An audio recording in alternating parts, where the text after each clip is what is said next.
Here's the knife I use. This is a Moore Knife 106. Full disclosure, I'm a Moore Knife ambassador, but I've been carving with these for about 23 years now, and they are fantastic little knives. They don't cost the earth, and they are super sharp straight out of the box. There's lots of other good knives out there though, so it really is your call. The thing to really look for in a good carving knife though is the bevel. You can see that nice shiny bit at the bottom there, okay? It's got a nice wide bevel, okay? It's really common in you know, it's just in general kind of like bushcrafty kind of knives and things like that, for another bevel to go on the bottom there, a very thin kind of bevel. That tends to force the wood shavings up at a high angle, and it increases the chance of tear out as well. So if you can, get yourself a nice blade with a really good, it's called a Scandi grind, or actually a Scandi grind 0, that's its full kind of name. And that refers to the both sides of the steel coming together at an apex that completely meets, whereas a micro bevel would go a little bit like that, okay? All right, so something like that will give you some really good results, and it's got to be sharp.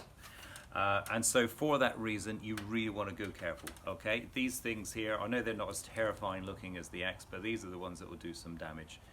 You've really, with every single cut you make, you've got to be thinking, where is this going to end up? Okay, there are some key parts of your body to avoid when you're carving. Even though carving does break some of the rules, where it's actually okay to carve towards yourself the right way. I'll show you that another time.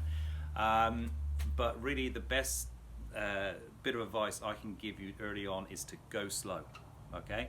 Take your time. If you're carving with a group of mates and somebody else is going faster than you, don't try to catch up. Go your own speed. This thing is all about happy slowness, you know, so enjoy it. Sit down, just carve. The second thing is, if there's somebody else in a room that's been doing it before, if whether you're at a workshop or just a group of friends and somebody else has done it, ask them some questions. Spoon nerds love talking about this stuff, so if you want to just, you know, if you're kind of stuck and you're at this place going, oh, do I go this way or that way, do I do this or that, ask someone. There are also bits of your body to avoid, okay? The most important place is here, between your legs, okay? I've heard this place, that spot between your legs, referred to by Dave Canterbury, who's a top bushcraft expert from the US. He refers to that as the triangle of death, and I think he says it a little bit like that as well, and he couldn't be more right.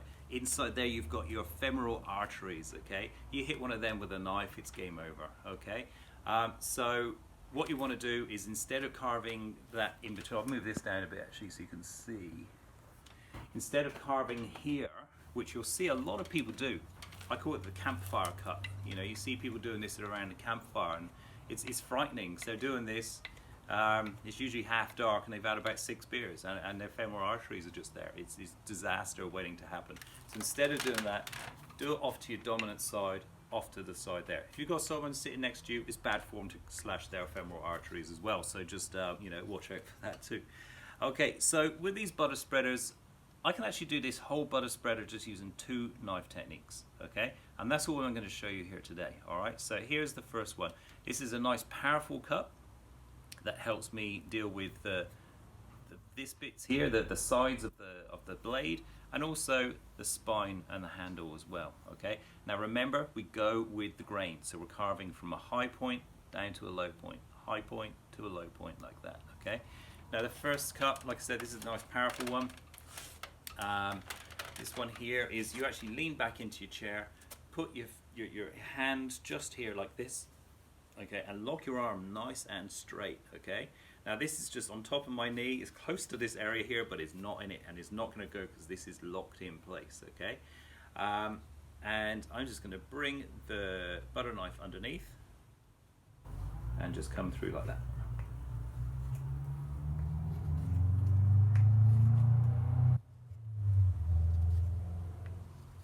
Now when you're carving with a knife and you've just finished axe work, the first few cuts you're going to get will be a bit jumpy, because they'll be going over all the high points and the bumpy bits left by your axe. But my advice is just to keep doing the same cut on that same spot repeatedly until you get a smooth finish. Now you'll often see people doing this cut with the knife just here, and it's braced, okay, like that. I choose not to do that. I'm not saying they're wrong, there's lots of different ways to do it. I do it this way simply because with these knives, if you pick it up quickly, it's not immediately apparent which side is the sharp side. If you were to put the wrong side into your knee and pull, you would have an injury that you wouldn't recover from. So I keep it up here, I lock it into that fleshy bit here with a straight arm, and it's nice and solid, okay? And I find that a bit safer, and also I'm not leaning over as much as well. So, but that's something you'll find if you're getting into this as a craft. There's lots of different ways to do things. No one person holds the key to all the right ways, okay? Alright, so I've used the knife now and I've gotten a smooth finish just on the back there, good enough for me, and I can use that same technique to get a smoother finish just here as well. So locking it in and pull back. Now when you're dealing with these wide areas, it's a little bit like what I was showing in the last video where you know, don't try taking on wide areas all at one go. You know, you want to see I'm coming down on one side, and I come down on the next side, and then I come down in the middle. Break it down into sections, and you'll find it a lot easier. And that's already getting nice and smooth. Okay. All right. So the next side there, do the same thing.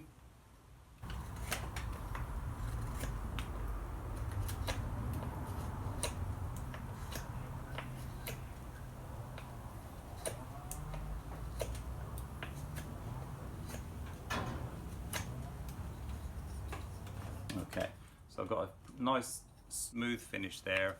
It's getting nice and thin at the end there. That's just the kind of thing I'm looking for. So there we go. I've used that cut to do the spine and the sides of these of the butter knife blade there as well. The next cut I'm going to do is the thumb lever grip, and that is a really useful thing. You can in fact do the entire butter knife from log to this using this next cut I'm about to show you. So it really is worth learning this one.